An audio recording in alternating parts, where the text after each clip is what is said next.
Hello friends, നമസ്കാരം. നമ്മുടെ Kerala T V സീരിയലിലേക്ക് എല്ലാവർക്കും സ്വാഗതം. അങ്ങനെ നമ്മുടെ വീട്ടിൽ ഭയങ്കരമായ ബഹളവും വഴക്കും കാര്യങ്ങളും ഒക്കെ ഉണ്ടാകുക. ആരും പ്രതീക്ഷിക്കാത്ത രീതിയിലാണ് അപ്പു നമ്മുടെ ബാലനോട് ചോദിച്ചത്, എൻ്റെ ഭർത്താവ് എന്നെ തല്ലിയതിന് ചോദ്യം ചെയ്യാൻ നിങ്ങൾ ആരാണെന്ന്. ഇത്രയും നാളും പൊന്നെ തേനെ പാലേ എന്നൊക്കെ വിളിച്ചു നടന്നതും അതുപോലെ ഈ കുടുംബം തല്ലിപ്പിരിയുന്നത് കാണാൻ തനിക്ക് താല്പര്യമില്ല എന്നൊക്കെ അപ്പു പറഞ്ഞതെല്ലാം കള്ളമാണെന്ന് ഒരൊറ്റ നിമിഷം കൊണ്ട് എല്ലാവർക്കും വ്യക്തമായി. ഒരിക്കലും ആ ഒരു രീതിയിൽ പറയാൻ പാടില്ലാത്ത രീതിയിലാണ് ആ പുള്ളിക്കാരി അത് പറഞ്ഞത്. എന്തായാലും ആ ഒരു സംഭവം ഇങ്ങനെ കഴിഞ്ഞപ്പോഴേക്കും നമ്മുടെ ബാലൻ ഒരു നിമിഷത്തേക്ക് ഒന്നും അല്ലാതെ അങ്ങനെ വല്ലാത്തൊരിതിലങ്ങ് എന്താ പറയുക സ്തംഭിച്ചു നിന്നു പോയെന്ന് തന്നെ പറയാം. ഇത് കഴിഞ്ഞ് മുറിയിലേക്ക് ചെന്നപ്പോഴോ അവിടെ കിടന്ന അപ്പുവിന് പറ്റുന്ന രീതിയിലെല്ലാം ഷോ കാണിക്കാനായിട്ട് ഒട്ടും മടിച്ചില്ല. അങ്ങനെ ഹരിയോട് ഓരോന്നൊക്കെ പറഞ്ഞു. ഹരിയും മാന്യമായ രീതിയിൽ സംസാരിച്ചു. ഇത് കഴിഞ്ഞപ്പോൾ നിൻ്റെ ചേട്ടനോട് ഞാൻ എന്താ ഇനി മാപ്പ് പറയണോ എന്നും ചോദിച്ചുകൊണ്ട് ഈ അപ്പു പുറത്തേക്ക് ഇറങ്ങുക. അപ്പു പുറത്തേക്ക് ഇറങ്ങിയ സമയത്താണ് നമ്മുടെ ബാലൻ്റെ കഷ്ടകാലം എന്ന് പറയാമല്ലോ, ബാലൻ ദേ അവിടെ വന്നിങ്ങനെ നിൽക്കുന്നത്. അങ്ങനെ നിന്ന ബാലനെ കണ്ടു കഴിഞ്ഞപ്പോഴേക്കും അപ്പുവിന് വീണ്ടും ഭയങ്കരമായിട്ട് അങ്ങ് തിളച്ചങ്ങ് കയറി. എന്താ ഇവരുടെ രഹസ്യമായ സംഭാഷണം കേൾക്കാൻ വേണ്ടി വന്ന് നിന്നതാണെന്നുള്ളൊരു ധ്വനിയിലാണ് ബാലനെക്കുറിച്ച് ഈ അപ്പു സംസാരിച്ചത്. അപ്പോൾ ചെന്ന് വാതിൽ തുറന്നപ്പോൾ ബാലനെ കണ്ട പാടെ ഇപ്പം ഈ പണിയും തുടങ്ങിയോ എന്ന് ചോദിച്ചു ബാലനോട്. ബാലൻ ഇങ്ങനെ നോക്കി നിൽക്കപ്പോഴേക്ക് ഹരി നോക്കി, ഇതാരാ ഇങ്ങനെ വന്ന് നിൽക്കുന്നതെന്ന്. ഹരി നോക്കിയപ്പോൾ ആരാ, ബാലേട്ടൻ വന്ന് നിൽക്കുന്നു. അപ്പോൾ ബാലേട്ടനെ കണ്ടു കഴിഞ്ഞപ്പോഴേക്കും ഞങ്ങൾ സംസാരിക്കുന്നത് എന്താണെന്ന് അറിയാൻ ഒളിച്ചു വന്ന് നിന്ന് കേൾക്കുമായിരുന്നു എന്ന് ചോദിച്ചുകൊണ്ട് അപ്പു ബാലനോട് ദേഷ്യപ്പെട്ടു. അപ്പോഴേക്ക് ശബ്ദം കേട്ട് നമ്മുടെ ദേവി അങ്ങോട്ടേക്ക് വന്നു. എന്താ അപ്പു നീ എന്തൊക്കെ ഈ പറയുന്നതെന്ന് ചോദിച്ചപ്പം ഞാനല്ല പറഞ്ഞത്, നിൻ്റെ ഏട്ടനാ കാണിച്ചത്.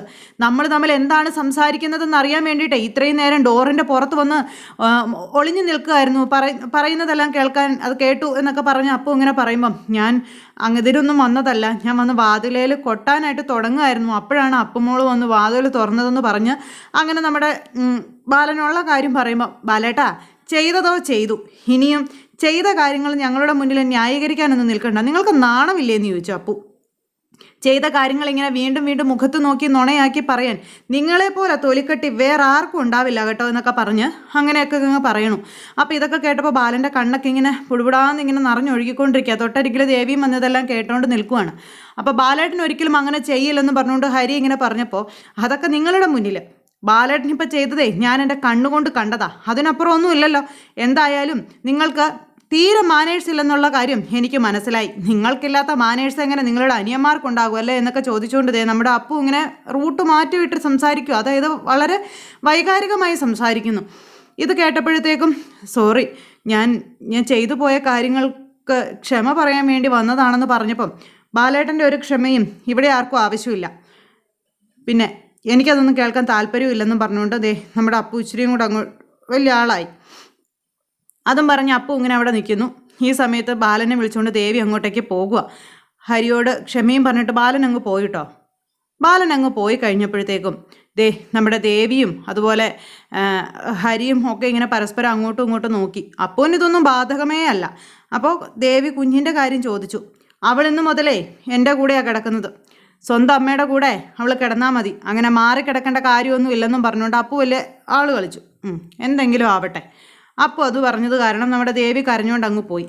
ദേവി കരഞ്ഞങ്ങ് പോയി കഴിഞ്ഞപ്പോഴത്തേക്കും ഹരി ചോദിച്ചു, നിനക്ക് എന്താ അപ്പു പറ്റിയത്, നീ എന്താ ഈ കാണിച്ചുകൊണ്ടിരിക്കുന്ന ഇവിടെ, നീ ഇങ്ങനെയൊക്കെ ഇവിടെ പറയാൻ പാകത്തിന് എന്താ ഇപ്പം ഇവിടെ പ്രശ്നം ഉണ്ടായത് എന്നൊക്കെ ചോദിച്ചപ്പോഴേക്കും ഇവിടെ എന്താ ഒരു പ്രശ്നം ഉണ്ടായില്ലേ, ഒരു പ്രശ്നം ഉണ്ടായതായിട്ടും നിനക്കറിയില്ലേ എന്നും ചോദിച്ചുകൊണ്ടായി അപ്പുവിൻ്റെ വലിയ ആളാവൽ.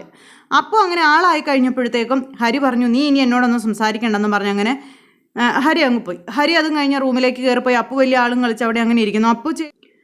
അപ്പു പറഞ്ഞ വാക്കുകളൊക്കെ കേട്ട് നമ്മുടെ ബാലൻ റൂമിൽ പോയിരുന്ന് ഭയങ്കരമായിട്ട് സങ്കടപ്പെടുക. അപ്പോഴേക്കും നമ്മുടെ ദേവി അങ്ങോട്ടേക്ക് ചെന്നു. ദേവി ചെന്ന് കഴിഞ്ഞപ്പം ഇത്രയും കാലം കഷ്ടപ്പെട്ടതൊക്കെ വെറുതെ ആയി പോയല്ലേ ബാലേട്ടാന്നും ചോദിച്ചിങ്ങനെ ചോദിക്കണു. അപ്പു ഇങ്ങനെ പറയുമെന്ന് ഒരിക്കലും താൻ പ്രതീക്ഷിച്ചില്ലെന്നുള്ള രീതിയിൽ ഇങ്ങനെ നമ്മുടെ ദേവി ഇങ്ങനെ പറഞ്ഞപ്പം അതിനവരെ തെറ്റു പറയാൻ പറ്റത്തില്ല, തൻ്റെ ഭാഗത്താണ് തെറ്റെന്നും പറഞ്ഞുകൊണ്ട് ബാലൻ ഇങ്ങനെ അവിടെ ഇരുന്ന് ഭയങ്കരമായിട്ട് സങ്കടപ്പെടുക. അപ്പോൾ ബാലൻ ഇങ്ങനെ അത് സങ്കടപ്പെട്ടിരിക്കുന്നത് കണ്ടു കഴിഞ്ഞപ്പോഴത്തേക്കും ദേവിക്ക് ആകെ നിരാശയും വിഷമമൊക്കെ ആയി. അങ്ങനെ അവരുടെ ആ ഒരു ദിവസം വളരെ സങ്കടത്തോടു കൂടി അങ്ങ് പോയി.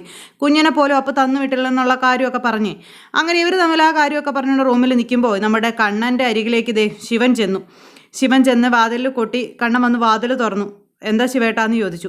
നിന്നോട് എനിക്കൊരു അപേക്ഷയുണ്ട്. ഈ കുടുംബം നീ വന്ന് കയറിയതോടുകൂടി തല്ലി പിരിഞ്ഞ് നാലു വഴിക്കായി. അപ്പു രക്തരക്ഷസിനെ പോലെയാണ് ഇപ്പോൾ അവിടെ കിടന്ന് അറിഞ്ഞ് തുള്ളുന്നത്. അപ്പം അങ്ങനെയൊക്കെ സംഭവിച്ചത് കൊണ്ട് കണ്ണനോട് പറഞ്ഞു, ഇനി ദൈവത്തെ വിചാരിച്ച് ഈ കുടുംബത്തിൽ ആരോടും നീ വീതം ചോദിക്കരുത്, അല്ലെങ്കിൽ ഈ കുടുംബം പിരിക്കുന്നതിനെക്കുറിച്ച് നീ ചിന്തിക്കുക പോലും ചെയ്യരുത്. നിനക്ക് വേണ്ടുന്ന പൈസ എത്രയാണെങ്കിലും അത് ഞാൻ ഉണ്ടാക്കി തന്നോളാം. പക്ഷേ നീ അതിൻ്റെ പേരിൽ ഇനി ഇവിടെ ആരോടും പൈസ ചോദിക്കരുത്, അല്ലെങ്കിൽ ഈ വീട് വീതം വയ്ക്കാൻ പറയരുത്. ഇതെൻ്റെ ഒരു അപേക്ഷയാണെന്നും പറഞ്ഞ് കൈ കൂപ്പി കാണിച്ചു. അങ്ങനെ അതും പറഞ്ഞ് നമ്മുടെ ശിവൻ അവിടെ നിന്ന് അങ്ങ് പോയി. കിട്ടുന്ന പൈസയും കൊണ്ട് ഇവിടുന്ന് പോയിക്കോളൂന്നും പറഞ്ഞു. അങ്ങനെ ശിവൻ പോയി കഴിഞ്ഞപ്പോഴത്തേക്കും കണ്ണൻ അവിടെ ഇരുന്ന് ഭയങ്കര കരച്ചിൽ. ചെയ്യാനുള്ളത് മുഴുവൻ ചെയ്തു വെച്ചിട്ട് ചുമ്മാ കരഞ്ഞു കാണിച്ച കാര്യം നടക്കുമോ? അങ്ങനെ കണ്ണൻ അവിടെ ഇരുന്ന് കരച്ചിൽ. ഇത് കഴിഞ്ഞ് നമ്മുടെ ശിവൻ റൂമിൽ ചെന്ന് കഴിഞ്ഞപ്പോൾ അഞ്ചു ചോദിച്ചു, ശിവനെ എവിടെ പോയതായിരുന്നു എന്ന് ചോദിച്ചു. അപ്പം ഞാൻ എന്നെ പോലെ കണ്ണൻ്റെ അടുത്ത് പോയതാണെന്ന് പറഞ്ഞു.